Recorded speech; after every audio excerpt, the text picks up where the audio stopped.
This mom shares a selfie in her car. Police don't hesitate for a moment.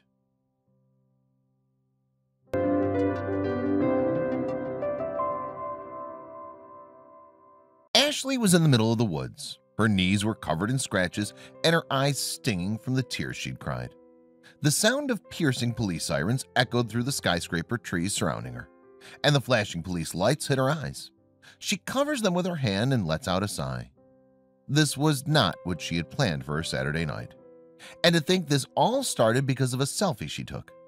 She lets out another sigh. I just want this to be over, she mumbles to herself. It was a sunny Saturday afternoon when Ashley and her family took a trip out to the local farmer's market. Driving through the beautiful surroundings, Ashley snapped a picture of herself with the sun beaming on her face. After sharing the image on the internet, she locked her phone and looked out the window and into the blue sky. Little did she know, the picture would change her life. A week had passed since Ashley took the selfie, and she intended to spend her Saturday with Netflix and junk food. Home alone, she sprawled herself across the sofa, binging on reality TV and nibbling on some cookies. All of a sudden, the bell rings. Walking towards the door, Ashley is blinded by emergency lights floating through her windows. She suddenly felt a lump in her throat. What's going on? She thought. The police barged in through her door, and within a few minutes, over 30 officers were in her house searching through her things and flashing their lights across the rooms. What's going on? Ashley screams. What are you doing in my house? She says in between sobs. One of the officers approaches her with a stern and serious look plastered on his face. Where's your phone? The officer asks. Ashley walks over to the sofa, picks up her phone, and gives it to the officer. He scrolls through her pictures and shrieks when he finds what he's looking for. He shouts out to the other officers, and they all gather round to look at Ashley's phone. Can someone please tell me what's going on? Ashley says. The officer sits Ashley down and begins to tell her. The officer lets out a sigh before revealing the reason for their invasion.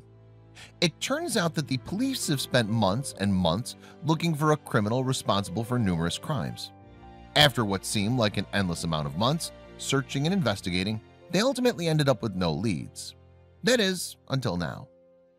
Showing Ashley the selfie she took a week before, the officer says, "The reflection in your glasses show the man we're looking for." Shocked, Ashley doesn't see anything at first. But then when she looked closer, she couldn't miss it. The reflection of an old man was caught in her sunglasses. Worried there'd be another victim, the police had no other option. We need to go back there straight away, the police officer yells. So he, Ashley, and the rest of his team all set off. As they arrived by a ditch near the side of the road, a place that didn't mean anything to Ashley a week before, a feeling of uncertainty creeps upon her. We're one step closer, says an officer. After spending 2 hours searching through the grass, inspecting the road, and taking countless pictures, the investigation seemed to ultimately reach a dead end. Letting out a sigh, Ashley perches herself on a car bonnet and looks through the pictures she just took. Suddenly, she notices something. Ashley's camera had caught a reflection from a window. As she showed the officers, the majority agreed that this was strange, as there shouldn't be a house in the area. They were currently standing on a ring road opposite a large nature reserve. But then they looked up, eyes squinting, trying to focus and find this house. After a few minutes, they do. Over there, an officer yells. A derelict house has been seen about 15 feet away, hidden amongst the trees, leaves, and bushes. The officer pulls Ashley back and orders her to stay behind him. Slowly, they creep towards the house. The officers confirm that there must have been some activity recently, as a clean car was parked next to the shack. Suddenly, one of the officers raises his hand. "I see movement," whispers an officer. Behind one of the windows, a person moved from left to right. It was an elderly man, and the officers confirmed it was the man they were looking for. As quietly as they could, the officers approached the house and stood outside. Slowly treading around twigs and leaves, the officers could feel their hearts in their throats. This was the moment they were waiting for. An officer who was standing next to the door raised his fingers and started the countdown. 4, 3, 2, 1, 0. With a deafening bang filling the woods, the police ram the door down and huddle in. "It's the police! Put your hands up!" an officer screamed. Armed with their weapons, they were expecting to find the confused criminal they'd been tracking for months. But in reality, it was a completely different story. Inside the house, the smell of mold and mildew lingered in the air, clinging to the half-draped curtains. The living room, where the old man quietly walked around just a mere few minutes ago, was completely empty. An officer noticed an open window that the man must have fled through. Letting out a sigh, the police officers put their weapons back in their holsters. But then a piercing scream echoed through the house. "He's getting away!" screams Ashley, who was crouched near a log. "He's running over there, behind those trees," she screamed out to the officers. The officers immediately rushed over and sprinted after the subject. The suspect was old, but he was definitely not slow. It seemed like he knew these woods like the back of his hand. Racing through the trees, he disappears into the dark. The officers knew they had to be careful. They knew they had to outsmart the suspect. Hidden amongst shrubbery and leaves, an officer discovers something strange. It seems to be a homemade trap. "No way," he whispers. "Guys, come look at this," he shouts over to his group.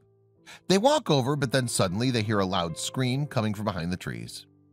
The officers sprinted over towards the sound of the scream, and they were left blindsided by what they saw. A member of the unit had gotten his leg stuck in a gigantic bear trap. "Go without me, he can't get away this time," shouted the wounded officer. The rest of the team called an ambulance and quickly sprinted deeper into the woods. They had no idea what they would come across.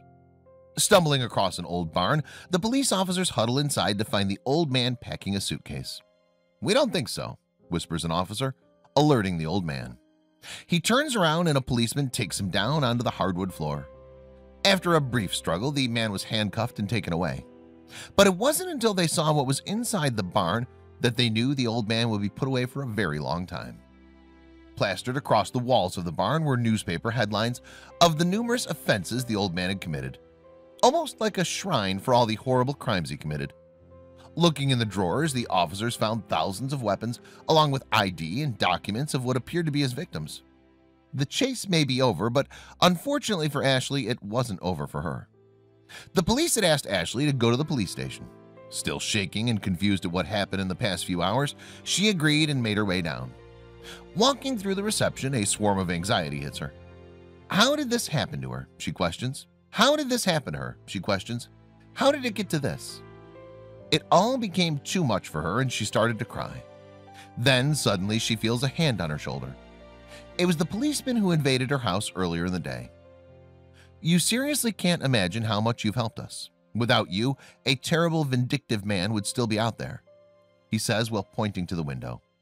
Ashley smiles. "Your help will not be forgotten," he says before walking off. Less than a month later, Ashley was sitting quietly at her home when she heard her doorbell ring. Suddenly, she feels a lump in her throat. The last time she heard her doorbell ring was when the police invaded her home. Slowly, she made her way over to the door to find a letter on her mat. It was addressed to her and had a presidential seal. "What's this?" she mutters before opening the letter. An honorary ribbon and signed letter from the president landed in her shaking hands. "Thank you for your great courage and help to the country," the letter read. Lost for words, Ashley looks up and smiles to herself. It was finally over. Wow, what a story. This story just goes to show that life can throw some pretty strange and obscure things at you in the most random of moments. You could be taking a selfie, walking down the street, or just out and about in the city. So the next time you take a selfie, remember that you might just end up helping a crime investigation.